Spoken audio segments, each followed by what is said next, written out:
সার্জিস পাটোয়ারি, মাহাদির মতো কিছু কিছু জুলাই যোদ্ধারা রাস্তায় গলাবাজি করে বা মানুষের মধ্যে চিল্লাচিল্লি করে, চোখ বড় বড় গোল গোল করে নিজেদেরকে হিরো থেকে ভিলেনে পরিণত করতেছে রাষ্ট্রীয়ভাবে। আর তাদেরই কিছু কিছু যেগুলি বুদ্ধিমান, তারা ঠিকই মানি পাওয়ার সব কিছু জোগাড় করে নিচ্ছে।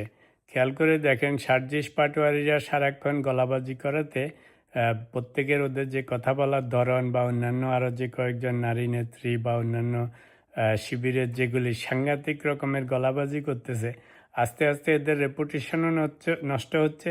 এবং যখন পাওয়ারের কাছাকাছি থাকতে দরকার, এদেরকে কেউ কনসিডার করতেছে না। আর ওদের মধ্যেই যারা বুদ্ধিমান, তারা কিছুটা চুপচাপ থাকতেছে।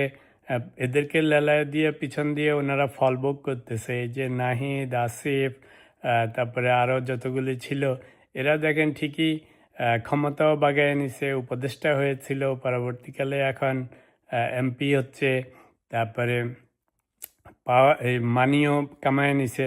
সরকারের সাথে, আগের সরকারের সাথেও খাতির ছিল, দাপটের সাথে ছিল, দেখা যাবে এখনকার সরকারের সাথেও দাপটের মধ্যে থাকবে। আর বাকি যেগুলি একটু মাথা গরম, বুঝে না কি হচ্ছে, সেই পলিটিক্সের খেলাও বুঝতেছে না, সারাক্ষণ গলাবাজি করতেছে, চোখ গোল গোল করতেছে, একে মেরে ফেলবে, ওকে ধরে ফেলবে, একে লাথি মেরে ফেলে দিবে, এইসব করে নিজেদের মান সম্মান রেপুটেশন সব নষ্ট করতেছে। এবং এদেরকে কোনো সময় দেখবেন পাওয়ারের আশেপাশে নেবে না কেউ, কারণ উগ্র অ্যাগ্রেসিভ মানুষকে কেউই পছন্দ করে না।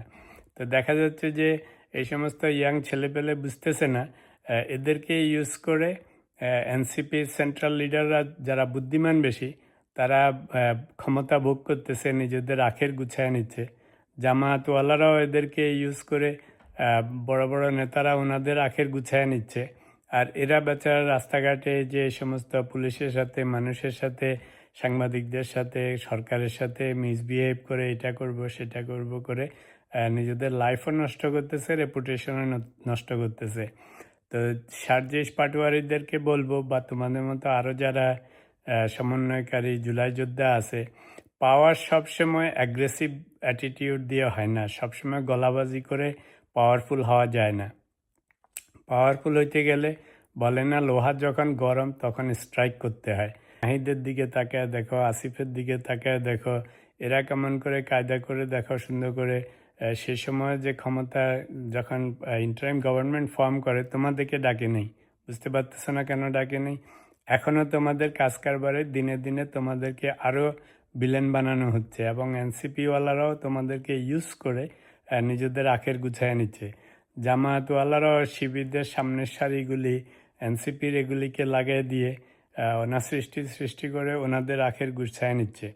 তো সবসময় একটা জিনিস মনে রাখবে যে সবসময় চিল্লাচিল্লি করে সবসময় ফ্রন্ট লাইনে থেকে পাওয়ারফুল হয় না। যারা পাওয়ারফুল ওরা মাঝে মাঝে শো করে, আর বেশিরভাগ সময় বিহাইন্ড দি সিন থাকে, এবং সেভাবেই পাওয়ারফুল হয়। তোমরা তোমাদের সামনেই আছে, দেখো এনসিপির কয়জন তোমাদের সহযোদ্ধারা কোথায় আর তোমরা কোথায়। ওরা এখন দিনে দিনে পাওয়ারফুল হচ্ছে। আগে উপদেষ্টা মানে অলমোস্ট মন্ত্রী, এখন এমপি হয়েছে, হুইপ হবে, ডেপুটি স্পিকার হবে। তোমরা কি হবে? এবং এখনকার দিনে সমস্ত কিছুর ফুটেজ থাকে, তো দেখা যাবে যে যখন কিছু হবে, এরা যেহেতু পাওয়ারের আশেপাশে থাকবে, they will somehow manage to save their own skin. তোমাদেরকে কিছু করতে আসবে না, সেভ করতে আসবে না। কারণ যখন ইন্ডিভিজুয়ালি ধরে মানুষকে বিভিন্ন মামলা মোকদ্দমায়, তখন আর পার্টির সহযোদ্ধা কেউ আগে আসে না, কারণ সবাই নিজের স্কিন সেভ করতে চায়। So still you have time, use your head and brain. যে আমার সহযোদ্ধারা কেন এত বড় হয়ে যাচ্ছে, নামি দামি, পাওয়ারফুল, রিচ সব হয়ে যাচ্ছে, আর আমাদের এই অবস্থা কেন? তো ফলো করো তোমাদের সহযোদ্ধাদের, যারা সাকসেসফুলি গভর্নমেন্টে চলে গিয়েছিল, কেমন করে গিয়েছিল, ওরা কি স্ট্র্যাটেজি নিচ্ছে, ওরা কেন সাইলেন্ট থাকতেছে, ওরা কেন তোমাদেরকে ফ্রন্ট লাইনে দিয়ে সব কিছু বলাচ্ছে। তো সেই অনুসারে নিজেদের স্ট্র্যাটেজি ঠিক করো, কাম ডাউন। তারপরে যেটা করলে পরে তোমাদের ভবিষ্যৎ ভালো হবে, সেটা করো এখন থেকে।